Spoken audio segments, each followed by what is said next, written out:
record on this computer. Vamos lá. Muito bem, pessoal.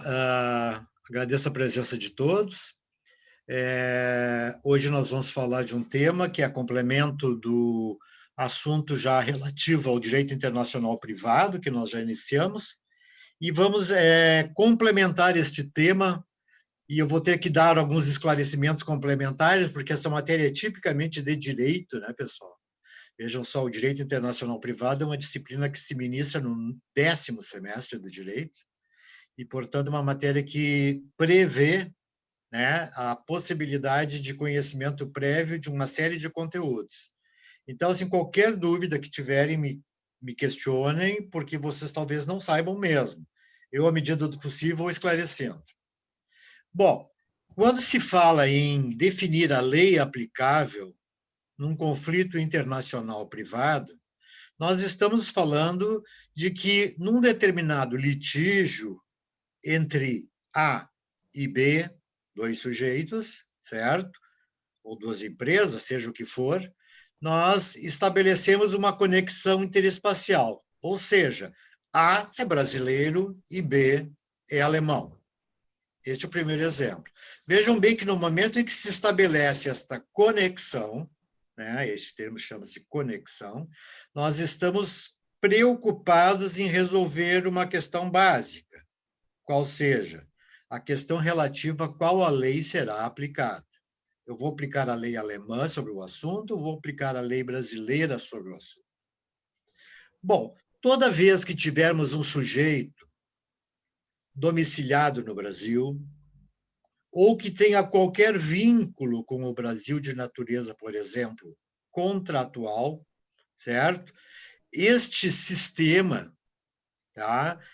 Que eventualmente pode até inferir a existência de um imóvel no Brasil ou outras questões envolvendo bens, esta questão litigiosa, evidentemente, vai colocar a dúvida sobre qual a lei é aplicável. E, aliás, este é o tema básico do direito internacional privado, ou seja, definir a lei aplicável nas relações com conexão interespacial e privadas. Por que privadas? Porque se trata do direito privado. Este direito privado, estruturalmente, é o que chamamos de direito civil, e vai tratar das relações de natureza vinculativa à pessoa física, pessoa física, pessoa jurídica, pessoa jurídica, pessoa jurídica e pessoa física. Ou seja, os sujeitos privados, o homem ou as empresas. E esta inter-relação, que pode ser, então, desta multifacetada forma, ela vai, na verdade, estabelecer, então, um grande problema. Qual a lei aplicar? Evidentemente que estou partindo do direito brasileiro, que nós estamos estudando, certo? Para analisar qual a lei aplicável, ou seja, aqui, qual é a lei que eu vou aplicar nesta relação X, eu vou ter que analisar, então, o contexto da lei que esclarece a lei aplicável. E o contexto desta lei, eu já antecipo, porque é da próxima aula, eu já antecipo que se trata da chamada Lei de Introdução às Normas do Direito Brasileiro. Repito, a Lei de Introdução às Normas do Direito Brasileiro. Esta lei é uma leizinha que antecede os capítulos do nosso Código Civil, que, por excelência, é a lei privada brasileira. E, então, o que nós temos que analisar? Partindo da ideia que nós estamos estudando direito internacional privado brasileiro, nós vamos aplicar as leis sobre o assunto que são internas no Brasil. E, repito, esta é a lei de introdução às normas do direito brasileiro. Muito bem. Vamos imaginar uma sequência bem esclarecedora que está configurada, por exemplo, no artigo 9º da Lei de Introdução. Porque dentro da Lei de Introdução, pessoal, se quiserem podem apontar aí, nós vamos estudar, na verdade, a respeito do tema, apenas 5 artigos, não são todos os artigos. Estes 5 artigos vão resolver o nosso problema, porque cada um deles vai trazer a estrutura de um determinado litígio privado. Vamos ver aqui, então, por exemplo, o que diz o artigo 8º da Lei de Introdução. Eu peguei o 8º agora porque ele é mais simples, mais sintético. E seja, resumindo, nós vamos falar do artigo 7º, artigo 8º, artigo 9º, artigo 10º e 11º. E para mim interessa, na Lei de Introdução, estruturalmente, estes artigos. Então, vamos ver o que diz o artigo 8º. Ele diz assim, pessoal: para qualificar os bens e regular as relações a eles concernentes, aplicar-se-á a lei do país em que estiverem situados. Pessoal, dentro dessa estrutura, eu falei da matéria jurídica, que é o objeto do litígio, bens. Estes bens podem ser bens móveis ou bens imóveis, certo? Eu acho que todos sabem a estrutura do que é um bem móvel, passível de transferência de um lugar para o outro, e um bem imóvel, que é, por exemplo, uma residência, um prédio, etc. e tal. Então, vejam, o que a lei brasileira sobre bens, ou estruturada na matéria de bens, está estabelecendo? Está estabelecendo que, no caso do conflito, estabelecer regras sobre bens, vamos aplicar a lei do local em que estão situados. Ora, se eu vou discutir um imóvel situado em Porto Alegre, Rio Grande do Sul, com o meu opositor que pretende, por exemplo, haver este imóvel, porque entende seu, este conflito entre mim, brasileiro, e este estrangeiro, eventual, né? Este conflito vai estabelecer a regra de que a lei que eu vou aplicar é a do local em que estiver situado o bem. Então, eu vou aplicar a lei brasileira, onde está situado o imóvel. Aliás, todos os bens imóveis de determinada nacionalidade, de determinado aspecto territorial, estão localizados de forma fixa. Portanto, eles não têm mobilidade. Portanto, eles são efetivamente aqueles bens que se estruturam dentro de uma posição permanente. Se o mesmo bem estivesse na Áustria, eu estaria dizendo que este bem, a discussão sobre este bem seria de acordo com a lei austríaca, porque lá é o local da situação do bem, aonde ele se encontra. Então, vocês vejam que aqui eu dei um exemplo, que nós vamos complementar na próxima aula, a respeito do assunto. Vocês vejam que o próprio artigo da lei de introdução, e o artigo aqui no caso é o 8º, definiu qual é a lei aplicável. E eu tenho a estrutura de 2 pontos a serem destacados nesse artigo. Em primeiro lugar, qual é a matéria jurídica? Bens. Segundo, qual é a lei aplicável? O local em que este bem estiver situado. Ok? Bom, isto vamos, então, analisar sobre um aspecto de que nós vamos definir qual é a lei aplicável, e esta tarefa é a tarefa de quem, pessoal? Quem é que diz o direito aplicável num conflito? Não sou eu, nem meu opositor. Quem vai dizer isso é o juiz. É o juiz. Ou seja, eu, antes de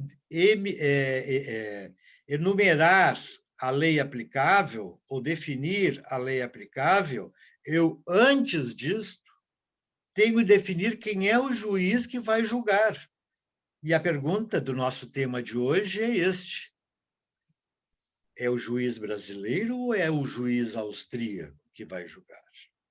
Então, nós temos a primeira questão a ser enfrentada: de quem é a competência para julgar e processar esta ação. certo? Obviamente que, se este bem estiver situado no Brasil, é o juiz brasileiro que vai julgar. Obviamente, se for imóvel situado em outro país, é o juiz deste país que irá julgar, porque esta é a definição. Mas como é que eu sei se é o juiz brasileiro ou é o juiz austríaco? E aí eu começo a esclarecer vocês. E este tema de hoje denomina-se os limites da jurisdição nacional. Até que limite, até que ponto, até que grau de competência um juiz brasileiro poderá julgar uma determinada causa? Ou só o juiz brasileiro pode julgar uma determinada causa? Ou podem tanto o juiz brasileiro quanto o juiz austríaco julgar a mesma causa?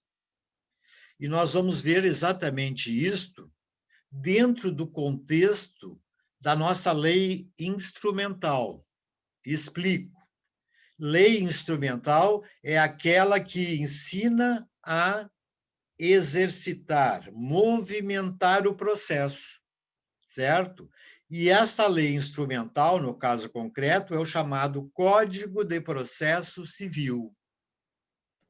O Código de Processo Civil vai estruturar qual a competência do juiz brasileiro e vai definir que, diante de um juiz estrangeiro, ele tem competência concorrente, ou seja, tanto um quanto o outro podem julgar, ou ele se tem competência privativa, só ele pode julgar. Então, a primeira noção que eu quero trazer a vocês é este assunto. E nós vamos verificar que, à luz do novo Código de Processo Civil, certo? Eu gostaria de esclarecer a vocês que este novo Código de Processo Civil, ele foi inovado, ele foi renovado, ele foi ampliado no ano de 2015. Então, cuidado, pessoal. Se vocês utilizarem o Código de Processo Civil, tem que ser a edição posterior a 2015. Ah, mas o meu tio tinha um Código de Processo Civil de 73. Não serve. Tem meu colega tinha um código que pode prestar de 2000. Também não serve. Para análise disso, nós temos que estruturarmos no Código de 2015 em diante. Certo?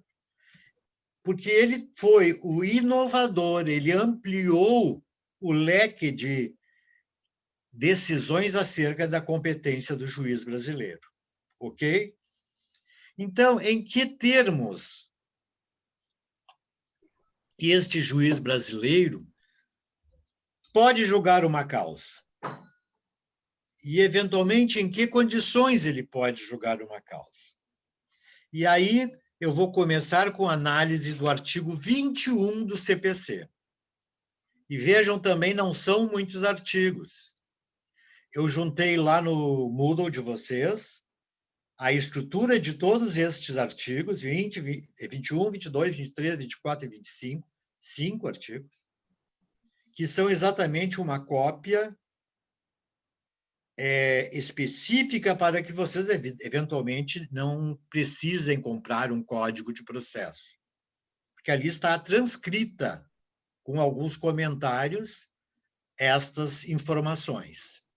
E a primeira informação, que é do artigo 21, vai dizer em termos gerais, não estou usando o termo específico, vai dizer o seguinte, que cabe ao juiz brasileiro, ou melhor, compete ao juiz brasileiro, processar e julgar, ou seja, promover a ação até o final e julgá-la.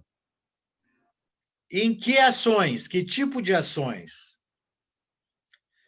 E aí nós vamos enumerar 3 tipos de ações que este juiz tem competência para julgar.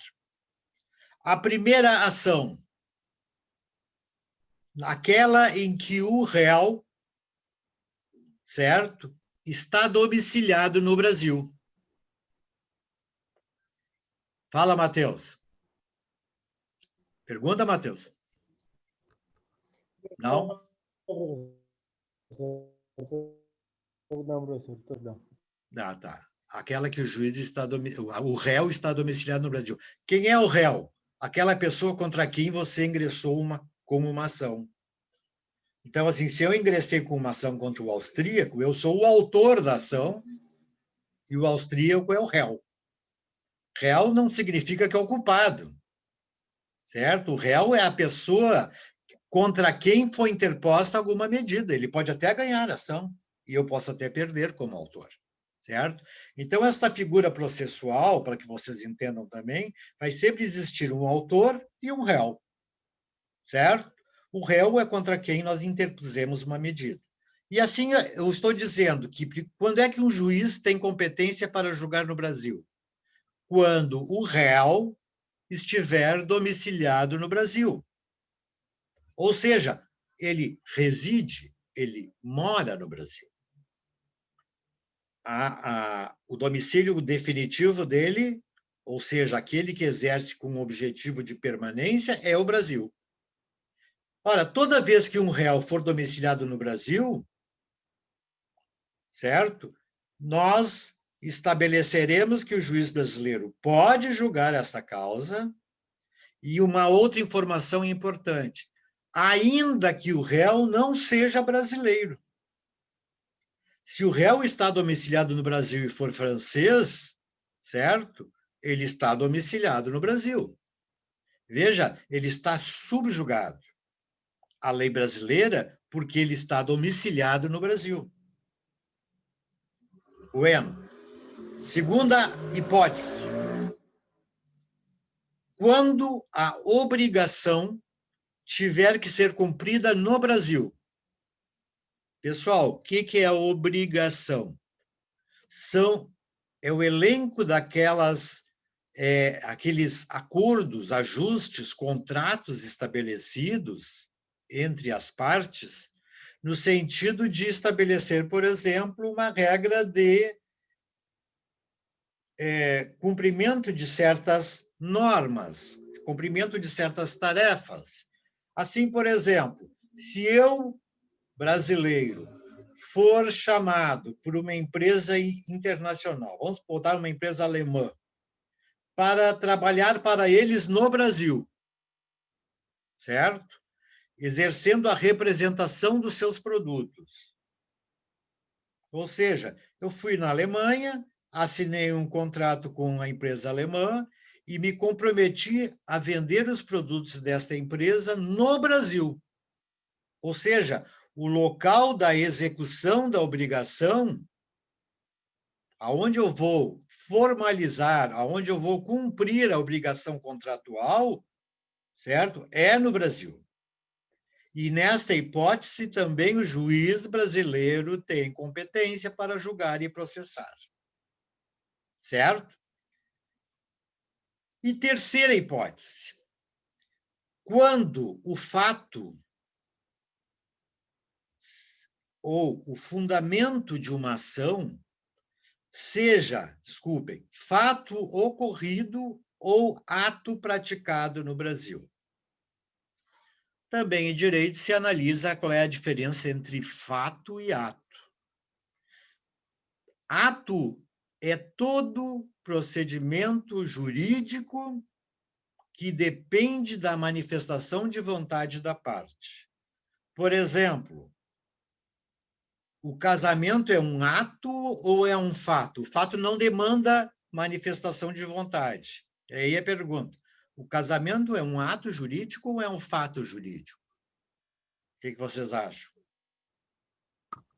Eu acredito que seja um ato. É um ato. Por que é um ato? Porque eu vou dizer sim. Eu vou me manifestar favorável ao casamento. Concordam? E o fato, ao contrário, não depende da minha vontade. Por exemplo, a morte. Por exemplo, o nascimento.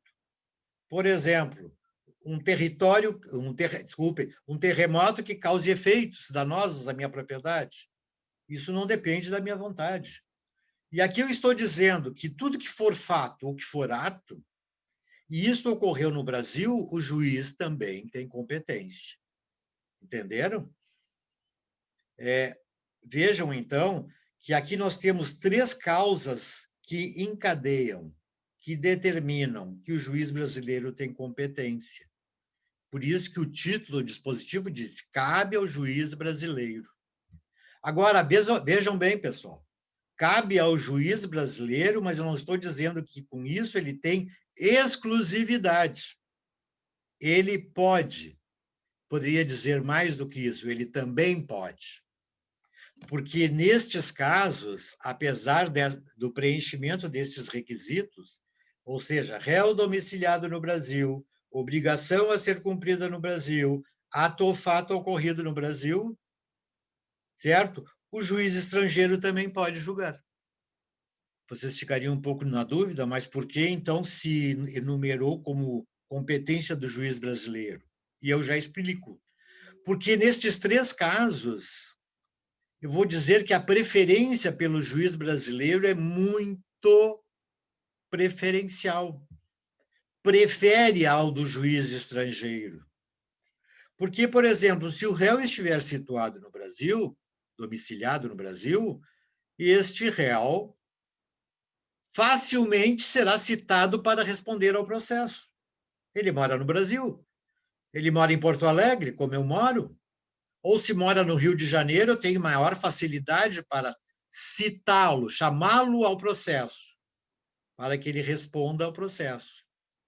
É a diferença de um réu residente fora do Brasil, ou domiciliado fora do Brasil, onde eu terei que maquinar uma difícil formalidade do direito internacional, chamada carta rogatória, na qual encaminhará por vários órgãos governamentais até chegar à mão deste réu. Há um procedimento complexo, difícil e demorado.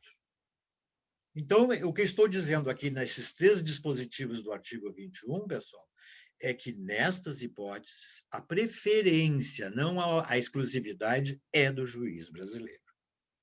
E por que eles colocaram esse dispositivo se a competência é concorrente? Ou seja, tanto brasileiro quanto estrangeiro podem. Porque havia grandes discussões nos tribunais brasileiros sobre estes fatos.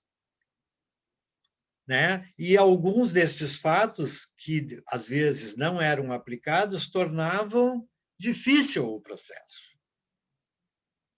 Demorado, procrastinado, estruturado em vários sistemas burocráticos. Vejam a segunda hipótese, quando a obrigação tiver que ser cumprida no Brasil. Ou seja, eu fui contratado para vender peças metálicas, seja lá o que for, da empresa alemã.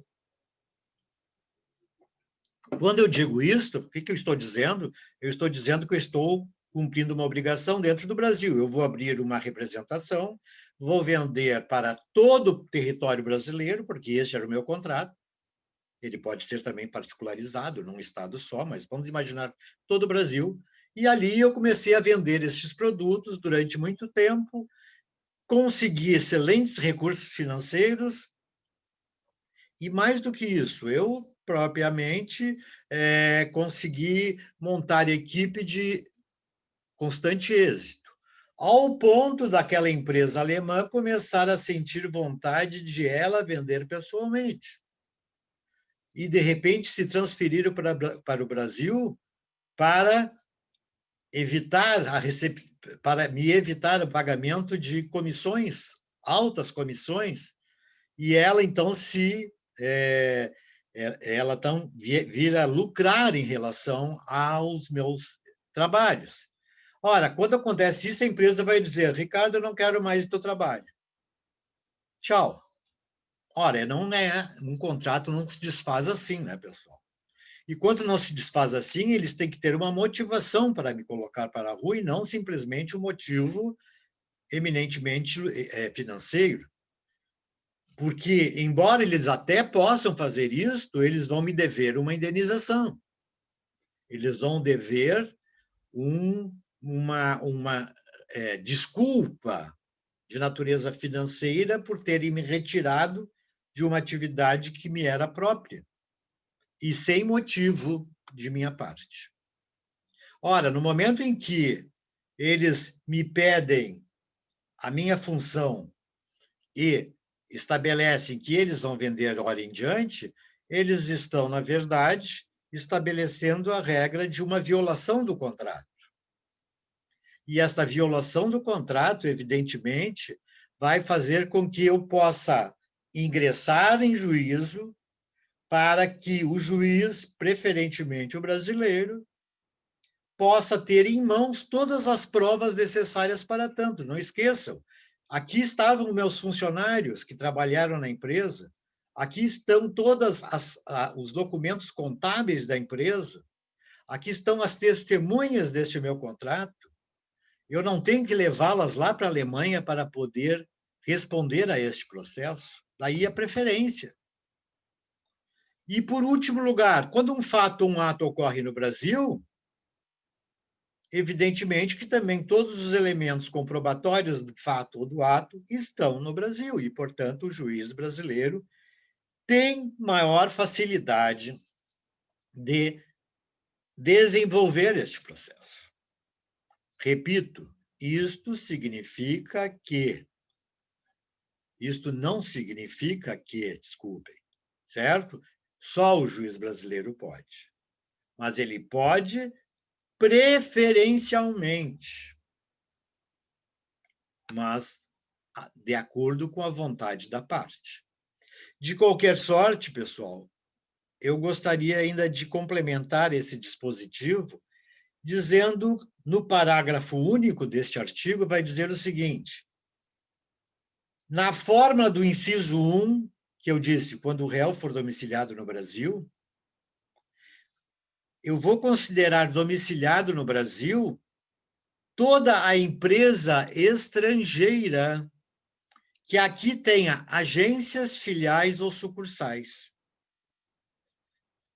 E isto faz com que o juiz brasileiro também tenha preferência. Exemplo, nós sabemos que o Banco Santander é um banco espanhol, com sede originária na cidade de Santander, na Espanha. Ora, se é um banco espanhol e que ele opera no Brasil, nós temos que saber, quando ele passou a operar no Brasil, ele não operou como um banco internacional ou um banco espanhol. Ele aqui opera através de agências do banco, através de filiais do banco ou sucursais do banco. E quando isso ocorre, esta pessoa jurídica está, para efeitos legais, domiciliada no Brasil. Evidentemente, se eu ingressar com uma ação contra o Banco Santander, eu não vou entrar com ação na Espanha. Eu vou entrar com ação no Brasil, porque filiais, sucursais e agências determinam a competência preferencial do juiz brasileiro. Ok? Perguntas, pessoal, podem perguntar livremente. Vamos adiante. Pois não, alguma dúvida, Camila? Está entendendo? Muito bem. Bom, então eu fiz um comentário que vocês encontrarão lá no Moodle também, que diz o seguinte: o artigo 21 enumera os casos em que o juiz brasileiro tem jurisdição para o processo. Jurisdição, ou seja, tem competência para julgar. Tá? É dele o processo, ainda que de forma concorrente. Tal competência, e fixem isso do artigo 21, é concorrente com o juiz estrangeiro. Tanto o nacional quanto o estrangeiro podem. Portanto, não exclui os juízes estrangeiros. E podem esses julgar exatamente até pela reiteração, a repetição da mesma ação, uma no Brasil e outra lá no exterior. E aí vocês ficam em dúvida, né? Pô, se eu posso entrar com uma ação no Brasil e posso entrar com uma ação na Alemanha, porque é jurisdição concorrente, imaginemos que isso tenha ocorrido por qualquer motivo. Por exemplo, eu e o meu sócio da empresa éramos contratados pela empresa alemã. Eu entrei com ação no Brasil e ele entrou com ação na Alemanha. Pode, competência concorrente, certo? Agora, imagine a situação, se ele perde a ação na Alemanha e eu ganho a ação no Brasil, ou vice-versa. Qual é a circunstância que determina a decisão que será preferencial, não preferencial, mas a decisão que será a prevalecente? E daqui a pouco vamos falar disso. O que não pode acontecer, e aqui mais um termo jurídico para que vocês guardem, o que não pode acontecer é que não se poderá apresentar defesa arguindo litispendência ou coisa julgada.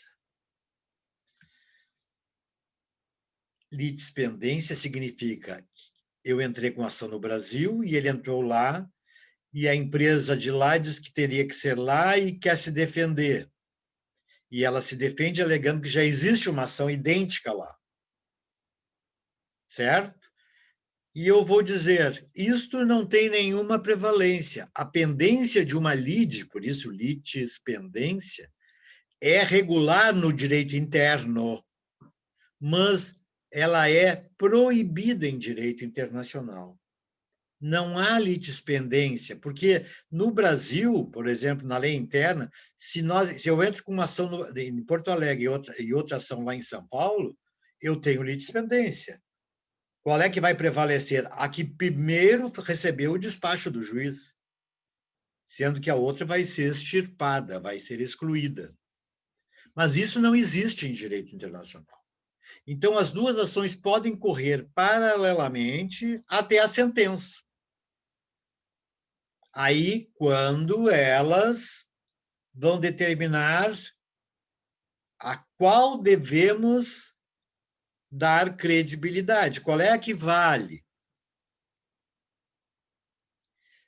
E eu vou estabelecer o seguinte, a que vale entre duas decisões é a que primeiro transitar em julgado. É a que primeiro estabelecer-se como não cabe mais recurso. O processo terminou até a última instância. Aqui no Brasil, por exemplo, eu posso discutir uma ação até o Supremo Tribunal Federal, eventualmente, não é isso? Eu tenho o julgamento de primeiro grau, eu tenho o julgamento do Tribunal de Justiça, eu tenho o julgamento do Superior Tribunal de Justiça em Brasília, e eu, eventualmente, posso chegar ao Supremo Tribunal Federal. Depois disto, não tem mais recurso. E aí nós falamos que transita em julgado, ou que transitou em julgado. E isto significa que daquela decisão não cabe mais nenhum recurso, e, como tanto, ela já tem valor para efeitos de execução, valor para cobrar o que o juiz condenou. Certo? Eu, por exemplo, estou discutindo durante todo esse tempo no Brasil uma ação de despejo. E eu não consigo despejar até a última instância. Eu vou discutindo, e chego em Brasília e a ação é perdida. Não cabe mais recurso. A partir deste momento, esta ação já pode ser executada. Ou seja, o autor da ação, eu sou o locatário, o locador que quer me tirar do imóvel, ele simplesmente vai executar a ação. Ou seja, dizer, de acordo com a decisão do juiz, você tem 30 dias para desocupar o imóvel sob pena de despejo compulsório. Ok? Entenderam? Muito bem. Agora, quando uma decisão estrangeira terminar com trânsito em julgado lá no estrangeiro, ou seja, aquela ação na Alemanha terminou até o último grau de jurisdição, até o Tribunal Superior deles. Esta ação depende ainda ser homologada no Brasil para ter eficácia executiva no Brasil. Ou seja, a ação promovida e a decisão tomada para que tenham efeitos, porque o imóvel está no Brasil, por exemplo, né?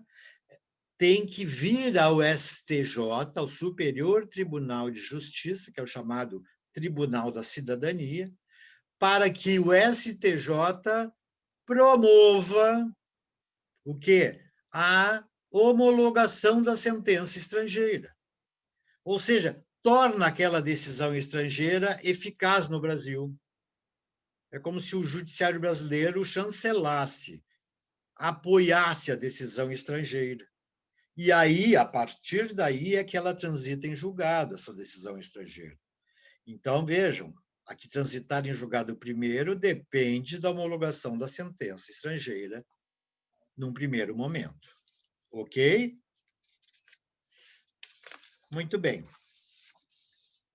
Bom, este, então, é o contexto do artigo 21. O artigo 22, pessoal. O artigo 22 vai estabelecer uma complementação do artigo 21. Quando o Código de Processo Civil foi ampliado em 2015, houve uma renovação do Código,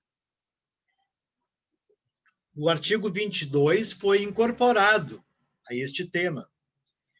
E diz, então, esse artigo 22 o seguinte: compete ao juiz brasileiro, ou melhor, compete ainda ao juiz brasileiro, processar e julgar. Por que se incluiu isso? Também como competência concorrente, pessoal. Na verdade, é a continuação do 21. Eles tiveram que ampliar porque haviam várias discussões no STJ, no Superior Tribunal de Justiça, porque colocavam em dúvida certas ações específicas, se o juiz brasileiro tinha ou não competência. E isto foi colocado para efeitos de esclarecimento do que é a concorrência e de que é a competência do juiz. Assim, por exemplo, eu já diria a vocês que compete ao juiz brasileiro, também compete, concorrentemente, primeiro, julgar as ações de alimentos. O que são ações de alimentos? Aquelas ações, por exemplo, hipotético, que a mãe ingressa em nome do filho contra o pai que não paga pensão alimentícia. Ou aquela ação que a ex-mulher cobra do ex-marido, a nível de pensão alimentícia. Ou que o ex-marido cobra da ex-mulher a nível de pensão alimentícia, porque pela legislação nacional, o homem está equiparado à mulher e todos têm o mesmo direito. Quem tiver mais disponibilidade de recursos, eventualmente, e por motivos especificamente designados, certo? Poderão pleitear de uns dos outros o cumprimento de uma pensão alimentícia. Então, nós incluímos como competência do juiz brasileiro as ações de alimentos, mas não são em todos os casos. Em 2 casos básicos. Primeiro, quando o credor de alimentos tiver domicílio e residência no Brasil. Repito, quando o credor de alimentos, vamos pegar o caso da mãe que entra em nome do filho menor. O credor de alimentos é o filho. A mulher está domiciliada no Brasil, onde mora com o filho. Portanto, se o credor, que é o menor, tem domicílio no Brasil, o juiz brasileiro, nas ações de alimentos, pode julgar. Certo? Em segundo lugar, quando o réu, agora estou falando da figura do pai, ou a pessoa contra quem se ingressou com ação, podendo ser até propriamente a mulher, né? A esposa. Quando o réu mantiver vínculos com o Brasil, embora aqui não esteja domiciliado, tais como a posse ou propriedade de bens, o recebimento de rendas e a obtenção de benefícios econômicos. O que eu estou dizendo? Eu estou dizendo que a nossa lei estabeleceu a seguinte regra: o juiz brasileiro, ao juiz brasileiro compete a promoção dessas medidas se o réu tiver recursos financeiros no Brasil, onde mais facilmente podem ser, por exemplo, penhorados, arrestados,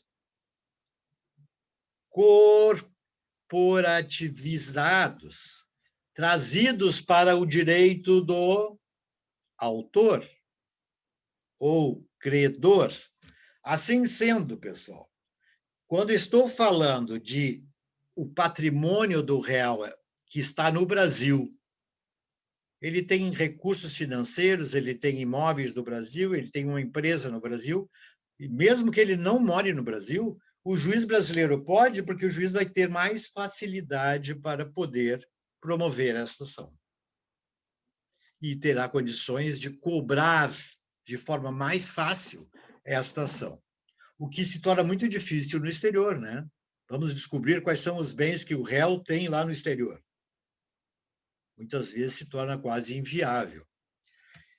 E a segunda hipótese, na primeira, então, nós estamos falando dos alimentos, a segunda hipótese é nas ações de relação de consumo, as ações do consumidor. Do consumidor, quando este consumidor tiver domicílio e residência no Brasil. Vejam, o Código de Defesa... Pois não? Sobre essa parte do artigo 22 com relação a alimentos, Sim. só que eu fiquei com a curiosidade.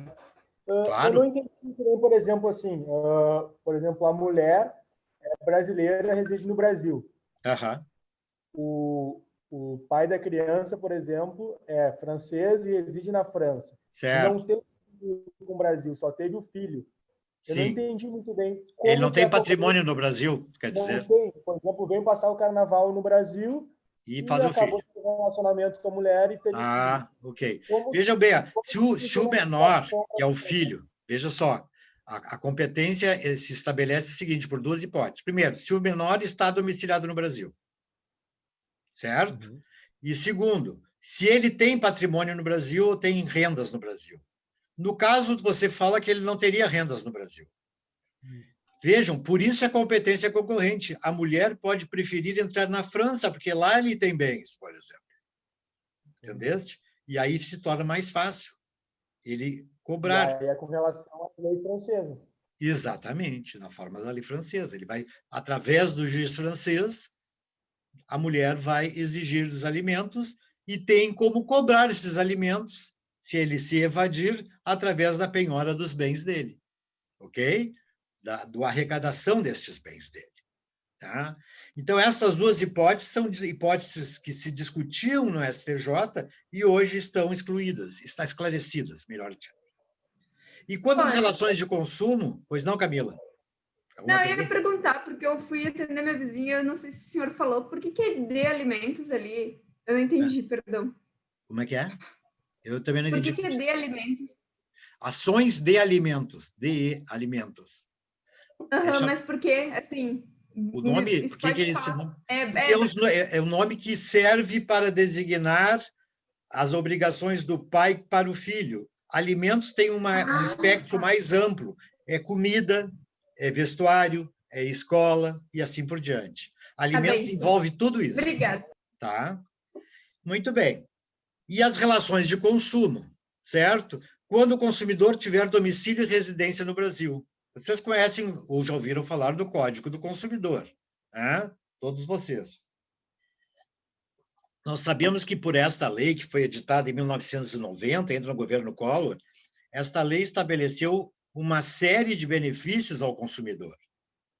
Benefícios que, inclusive, fazem com que a empresa seja ela obrigada a provar como fornecedora de produtos e serviços, certo? Se realmente o réu tem razão ou não. O réu não tem que provar nada.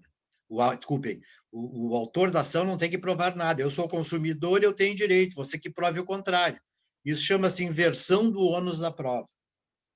Recai sempre no consumidor, porque ele é, como ele é o potencialmente mais e economicamente mais rico, e eu sou hipossuficiente, eu não tenho suficiência seguinte diante da empresa, diante do banco, diante de serviços prestados para a minha pessoa, como eu sou hipossuficiente, eu tenho a proteção da lei. Assim como a lei trabalhista faz também, né? A lei trabalhista não protege o empregado? Protege. Por quê? Porque ele é o hipossuficiente, ele é o fraco da relação. Então, vejam, esta lei estabeleceu ao detentor de um conflito de consumo o direito de interpor uma ação no Brasil, ainda que ele tem adquirido produtos no estrangeiro, sabia disso? Porque está sedimentado que se eu estou domiciliado no Brasil, mas eu comprei, por exemplo, em Madagascar, e lá eu tive um prejuízo de natureza consumerista, eu posso interpor ação no Brasil e fazer com que este consumidor ou este fornecedor de produtos de Madagascar venha responder a ação aqui.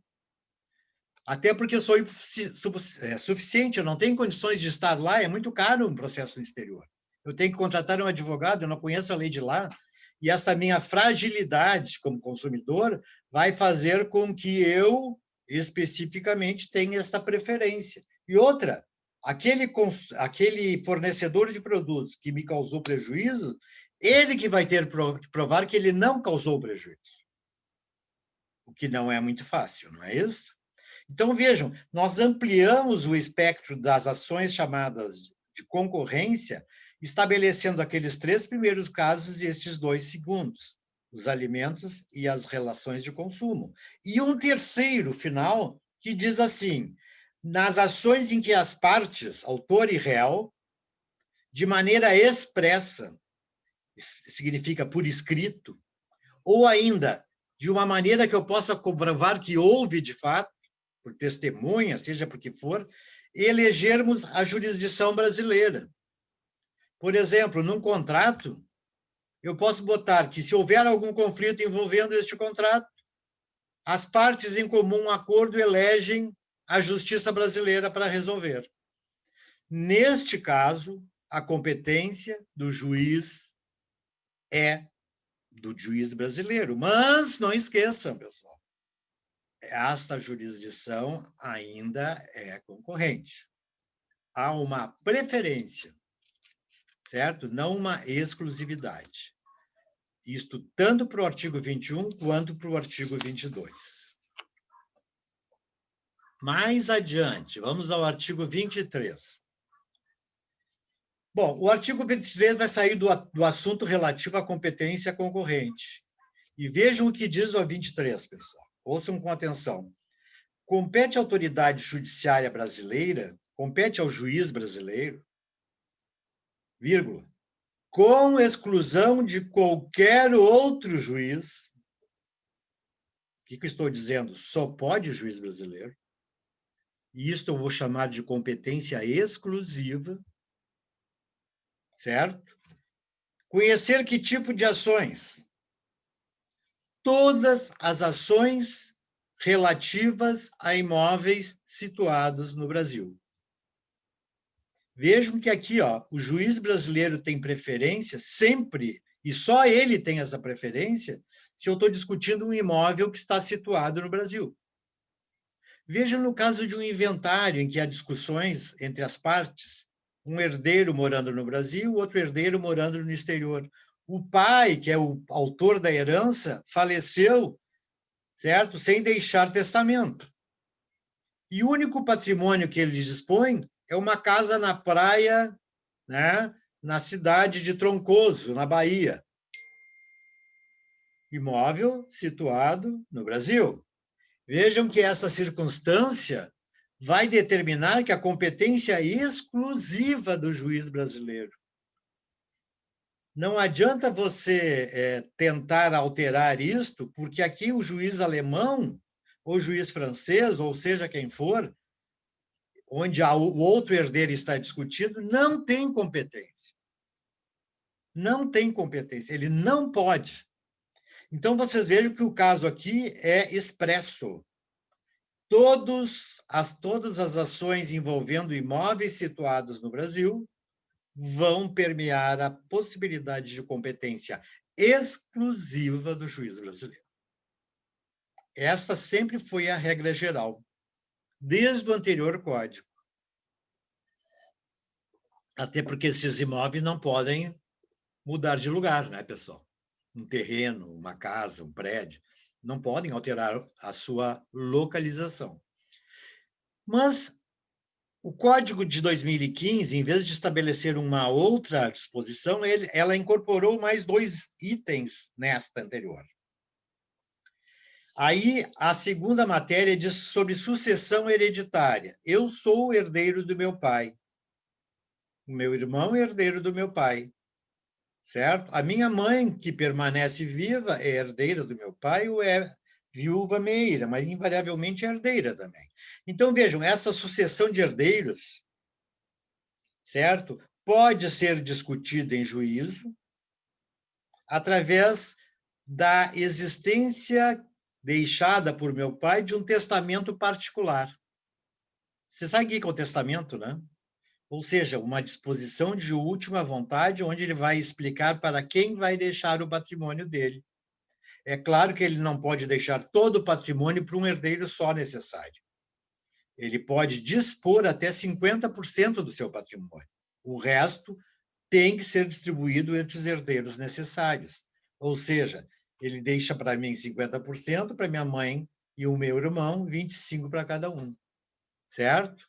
Na verdade, eles vão dividir, porque a herança está bem delimitada no testamento, à medida em que o testamento é particular, que merece confirmação pelo juiz depois. Porque, em geral, os testamentos são públicos, na presença de testemunhas. E como o testamento particular é um ato privativo da parte, ou desconhecido por terceiros, o juiz tem que conhecer deste testamento particular para poder dizer que ele vale, que ele não é objeto de fraude ou de uma simulação. Não é isso? Então, aí vocês estão vendo que, se houver esse testamento particular, aonde se partilha bens situados no Brasil. De novo, a situação dos bens. Assim como o inventário e a partilha de bens situados no Brasil, compete exclusivamente ao juiz brasileiro.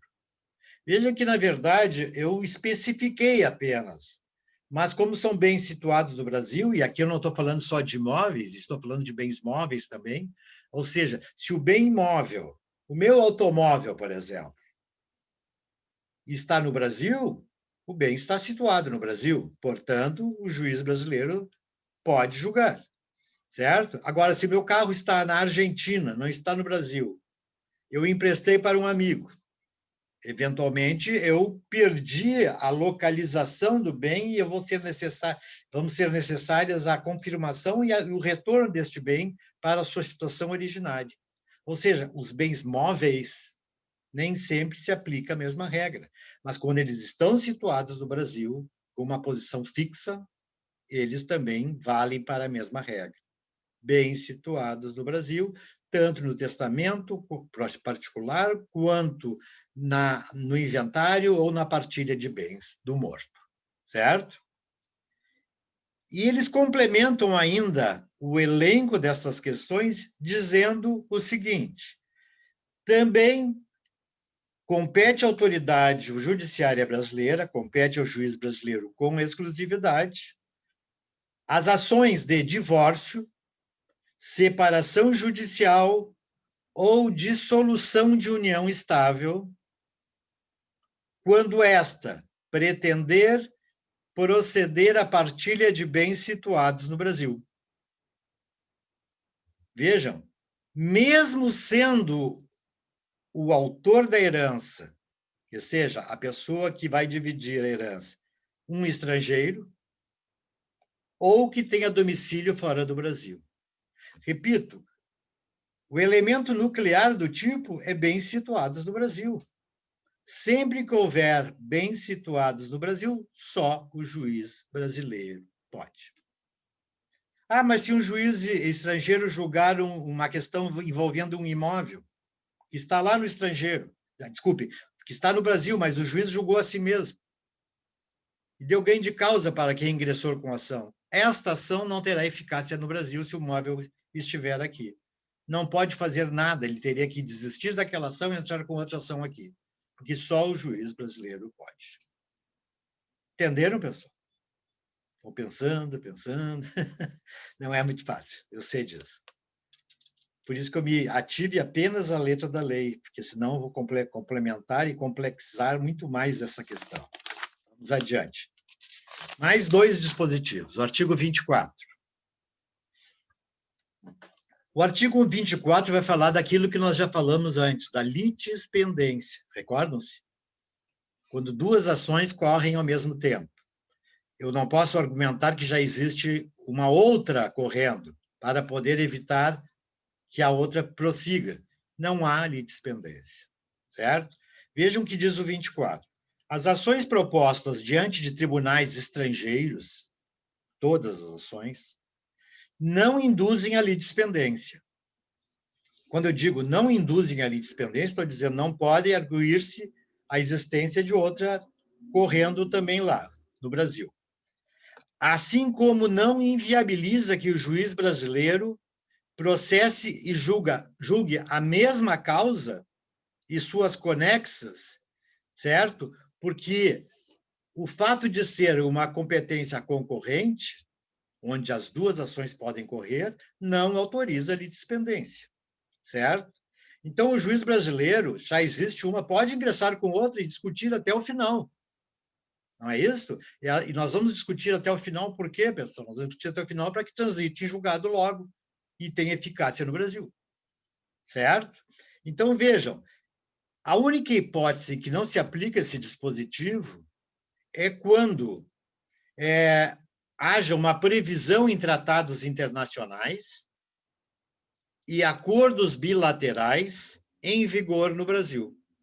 Pessoal, não há litispendência em competência concorrente, já sabem disso. Agora, qual é a exceção à regra? Se eu fizer, como governo brasileiro, um acordo com o governo americano, no sentido de autorizar a existência da litispendência, alterando a regra base. Ou seja, se vier decorrendo de um tratado ou de um acordo bilateral entre Estados, eu posso até, eventualmente, utilizar a exceção da litispendência. Mas isso tem que estar expresso neste tratado ou neste acordo bilateral. Ok? Então, vejam, em resumo, se está pendendo, está tramitando uma ação da justiça brasileira, está correndo uma ação, nada impede que a sentença estrangeira, que já está terminada lá, possa ser homologada pelo STJ. Vejam bem, só não poderá prosseguir a brasileira, que está tramitando, quando esta ação estrangeira for, de fato, homologada no STJ. E para que ela seja homologada, ela vai ter que comprometer-se com alguns pressupostos de natureza legal. O juiz tem que ser competente, as partes devem ter sido citadas, os documentos que são apresentados devem estar devidamente autenticados por intérprete juramentado e trânsito em julgado. Nestes casos, pode haver homologação. Então, não impede que haja um pedido de homologação. Agora, quando homologada, ela vai determinar, por exemplo, se não terminou a ação brasileira, a extinção da ação brasileira, porque houve coisa julgada estrangeira em decorrência da homologação pelo STJ. Ok? Mais um artigo e último agora, pessoal. Vejam, são 5 artigos. Que diz o seguinte. Vejam só, a primeira vez na história do Brasil que no sistema legislativo se colocou uma impossibilidade de um juiz julgar no Brasil. E este artigo 25 vai dizer o seguinte: não compete à autoridade judiciária brasileira. Ou seja, o juiz brasileiro não tem competência para processar e julgar uma ação quando houver uma cláusula num contrato internacional onde se elegeu o foro exclusivo estrangeiro para decidir as questões emergentes deste contrato. Pessoal, vamos supor que lá no caso de eu ter ido lá na Alemanha formalizar um contrato de representação com a empresa alemã, eu tenha assinado o contrato na Alemanha, fui até lá, certo? Este contrato internacional estabeleceu, a pedido nosso, meu e da empresa alemã, que a competência para julgar a questão seria da justiça alemã. Nós dizemos isso especificamente, expressamente. Ou seja, nós fizemos constar no contrato que o foro escolhido era o alemão. Antes isso não ocorria, antes de 2015. A partir de 2015, se você eleger um foro estrangeiro, prevalecerá o foro estrangeiro. Prevalecerá o foro estrangeiro. E aí o juiz brasileiro não vai poder julgar. Porque aqui não é propriamente uma competência exclusiva do juiz estrangeiro, mas é porque as partes escolheram só uma jurisdição para julgar. E vejam que, então, isso só terá uma fórmula de defesa. Se eu, como réu, por exemplo, disser que aquela cláusula de eleição de foro estrangeiro, alemão, no caso, foi feita para me prejudicar, e eu provar que foi para me prejudicar. Ou seja, a arguição do prejuízo, a arguição de que aquilo foi feito para o meu prejuízo, poderá determinar que o juiz brasileiro possa assumir o compromisso de julgar, mas só nessa hipótese. Eu tenho que, na defesa que fizer, na contestação que fizer, arguir dessa abusividade dessa cláusula. Certo? Em regra, portanto, cumpre ao réu contestar a ação alegando abuso de direito.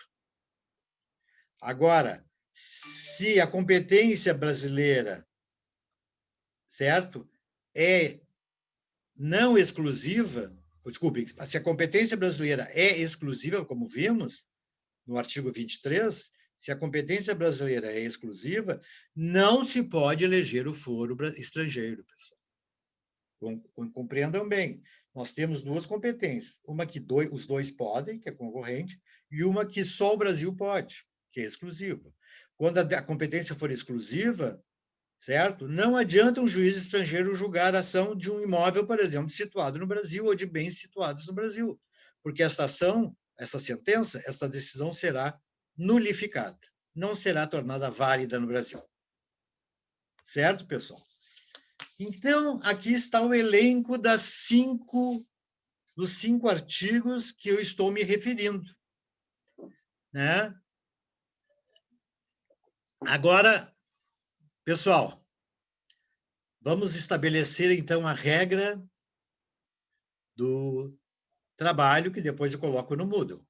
Pessoal, em primeiro lugar, se vocês quiserem, entre lá no seu computador e botem lá Lei de Introdução às Normas do Direito Brasileiro. Lei de Introdução às Normas do Direito Brasileiro. Quando você entrar nesta leizinha, você vai pegar o artigo 7º ao 11º, 5 artigos. Certo? Este trabalho antecede, pessoal, na verdade, aquele escrito que vocês vão fazer. Artigo 7º, 8º, 9º, 10º e 11º.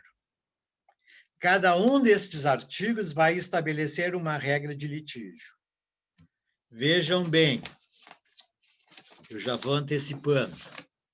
O artigo 7º vai falar sobre início e fim da personalidade do homem, nascimento e morte. Vai falar sobre o nome, alteração do nome, confusão em relação a nome. Vai falar sobre a capacidade do homem, ou seja, ele é capaz, incapaz. Vai falar ainda sobre todos os direitos de família. Artigo 7º. Depois, no artigo 8º, que nós já vimos, vamos falar de bens. Bens móveis e bens imóveis, ok? Ou seja, nós vamos estabelecer a regra de que bens se regulam pelo artigo 8º e seus parágrafos. Parágrafos são aquelas complementações postas adiante do dispositivo que vão maleabilizar o dispositivo ou alterá-lo de alguma forma. Certo? O artigo 9º... Pois não. Eu posso ler o artigo 9º só para ter certeza se eu estou olhando certo, que ele é bem curtinho. Para Isso, qualificar e reger as obrigações, isso, aplicar-se à lei do país em que constituírem. em que É se isso? constituírem. Exatamente. Tá, tô Exatamente. certo, Veja que então. depois temos alguns parágrafos assim que têm que ser lidos em conjunto. Tá? Ou seja, no artigo 9º estamos falando de obrigações. Obrigações quais sejam? Por exemplo, contratos. Todas as obrigações assumidas. Eu contratei a Camila para pintar um quadro de tal perspectiva e tem a obrigação de me devolver conforme eu pedi, certo? Eu me comprometi e nós nos comprometemos. Você vai pintar o quadro e eu vou pagar o preço. Um compromisso comutativo entre nós. O artigo 9º, então, é sobre obrigações. O artigo 10º, que vai falar sobre sucessão. Sucessão por morte, ok? Ou por ausência. A sucessão se abre no momento em que a pessoa morre. Ou seja, os bens que ele deixou, que nós vamos chamar de espólio, certo? Do morto, eles serão provavelmente depois partilhados entre os herdeiros, não é isso? E quando eu falo em sucessão por morte, ou por desaparecimento da parte, que é a segunda hipótese, nós vamos falar de ausência. Alguém que desapareceu do convívio humano e nunca mais foi encontrado. Esta pessoa, decorrido certo prazo estabelecido pela lei, poderá, em relação a ela, também ser aberta a sucessão, porque ele nunca mais apareceu.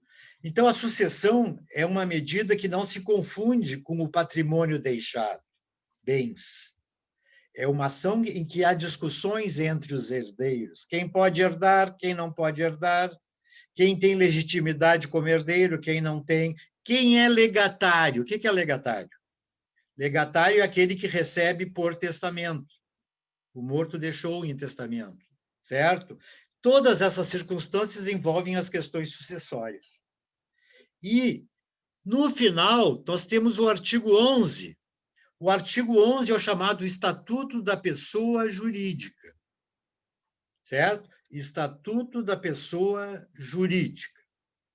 Ou seja, são regras determinadas para resolver questões envolvendo pessoas jurídicas, sejam sociedades, sejam empresas, sejam fundações, instituições e outras pessoas jurídicas, que, na verdade, são estabelecidas pela regra básica proposta no parágrafo 1º e 2º desta mesma lei. Depois, ainda temos 2 outros dispositivos. O primeiro, que diz que governos estrangeiros não podem adquirir imóveis no Brasil. E segunda, que diz que a única aquisição ou exceção a esta regra é em relação a consulados e embaixadas, que as empresas, que os governos estrangeiros podem livremente adquirir no país, porque aquilo ali se entende como parte do território estrangeiro, porque gozam de imunidades. Pessoal, e aí? E aí que eu quero que vocês, vamos fazer um trabalho bem setorizado, vocês, dentro destes 5 dispositivos, vão escolher um artigo. Vão escolher um artigo. E vocês vão dissertar acerca deste dispositivo específico. Tu quer escolher, Camila, quer Entre escolher quais o artigo artigos? 9º? Do 8 ao 11? Do 8 ao 11, é o 7º, Perdão, 8º, senhor. 9º, 10º e 11º. Vocês têm liberdade de escolher um deles. Eu não sei se todos copiaram, mas amanhã eu estou colocando ele no Moodle para vocês. Por isso que eu já antecipei. Se quiserem... É a segunda opção do trabalho, né, senhor? É uma Essa aí opção. vem... E além da opção de querer fazer sobre contratos internacionais. Vejam que o artigo 9º fala sobre contratos internacionais. Vejam o que diz aqui, por exemplo, no artigo 9º, pessoal. Ouçam bem. Para qualificar e reger as obrigações, aplicar-se-á a lei do país em que se constituir a obrigação. Eu fui lá na Alemanha e assinei o contrato lá na Alemanha. Ali se constituiu a obrigação, embora eu vá trabalhar no Brasil. No parágrafo 1º, eu vou dizer que se eu executar a tarefa no Brasil, pode ser a lei brasileira. Muda. Sim. E veja o parágrafo 2º. A obrigação resultante de contrato reputa-se constituída no lugar em que residir o proponente, aquele que propôs, certo? Este último dispositivo tem tudo a ver com aqueles contratos formulados entre ausentes, que é os típicos contratos de internet. As pessoas não estão presentes, elas estão ausentes. Elas formulam um contrato via eletrônica, não é isso? Peraí, qual, senhor? Pode repetir. Pode repetir, eu estava pensando. Tá, parágrafo 2º. A obrigação resultante de contrato reputa-se constituída no lugar em que residir o proponente. Pessoal, tem alguns dispositivos mais amplos, como o 7º, por exemplo, certo? Em que vocês podem, por exemplo, que são 8 parágrafos no 7º, certo? Vocês podem escolher um dos parágrafos para dissertar, porque é complexo. Podem falar sobre divórcio, podem falar sobre casamento no Brasil, vocês podem falar sobre casamento de estrangeiros, vocês podem falar sobre pacto nupcial e antinupcial, podem falar sobre regime de bens. Ali tem todo o elenco de medidas judiciais capazes de tornar a questão conflituosa e, com isso, determinar a incidência de normas do direito internacional, certo? E todas vão definir a lei aplicável, certo? Então, vejam, quem, por exemplo, falar sobre contratos vai ter que falar do artigo 9º, certo? Porque ela envolve contratos. Bruno, Camila, Claudine, Fernanda, João Caspari, Matheus, Paulo, Priscila, vamos lá, alguma pergunta? Tenho Só a Camila dúvidas. que pergunta? Camila e o Matheus. Eu quero resumir e repassar de novo, só para ver se eu entendi direito. A gente pode fazer o trabalho, a opção 1, fazer sobre os contratos de comércio internacionais com aqueles itens que o senhor solicitou, ou a gente pode escolher entre o artigo 7º, 8º, 9º, 10º e 11º, e no caso do 7º, escolher um dos parágrafos. Um dos parágrafos para poder dissertar a respeito. Tá? E no caso do 8º em diante, até o 11º, a gente escolhe. Como eles são bem mais curtinhos, aí ele é inteiro, né? Tá? Ele é integral. E aí a gente disserta sobre integral. Isso aí. Eu tenho ciência que vocês vão ir bem nesse trabalho, porque vocês têm condições de pesquisar isso, tem bastante material. Se vocês quiserem, eu posso até trazer algum material para vocês específico, mas eu não quero complexizar. Como os livros são técnicos e do direito, talvez vocês, procurando na literatura jurídica, vocês se compliquem um pouco. Então, procurem assim, mensagens ou informações da internet, coisas desse tipo, porque tem muita coisa também, certo? O que o Supremo... Tem vários artigos, né, senhor? São vários. Escritos por... São vários artigos. Ok? Matheus, pergunta? Matheus, senhor. Fala, Matheus. Só para me organizar, então, trabalho, nós vamos escolher um artigo e vamos dissertar sobre o mesmo, isso? Exatamente. Sendo que, se for o 7º, você escolhe um dos parágrafos, mas tem que falar do caput do artigo, que é a parte de cima, né? E escolha um dos parágrafos para falar.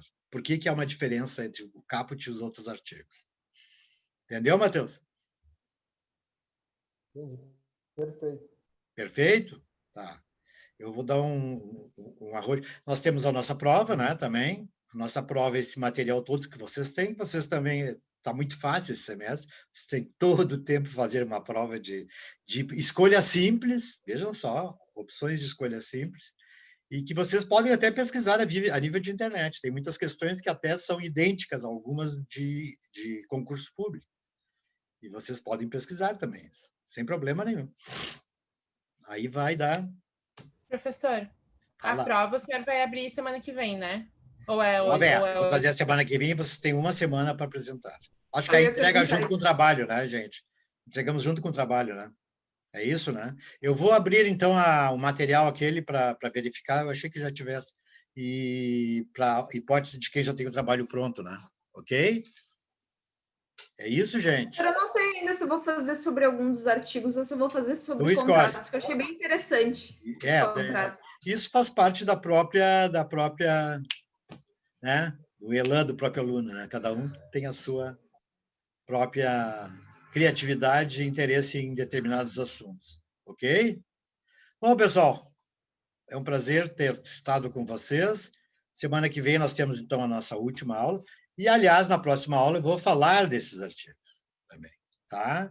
E eu vou trazer um texto sobre esses artigos para ajudá-los. E vou trazer também um texto sobre contratos internacionais. Então, você tem já uma indicação de natureza gráfica em relação à utilização desses temas. Tá bom? É isso. Muito obrigado. Até a próxima aula. Alguma pergunta? Boa semana. Boa semana. Até terça-feira. Tchau. Tchau, pessoal. Até logo. Até logo. Até logo. Tchau, Sônia. Boa semana. Tchau, tchau. Um abraço. Abraço. Tudo de bom. Até logo. Vamos lá.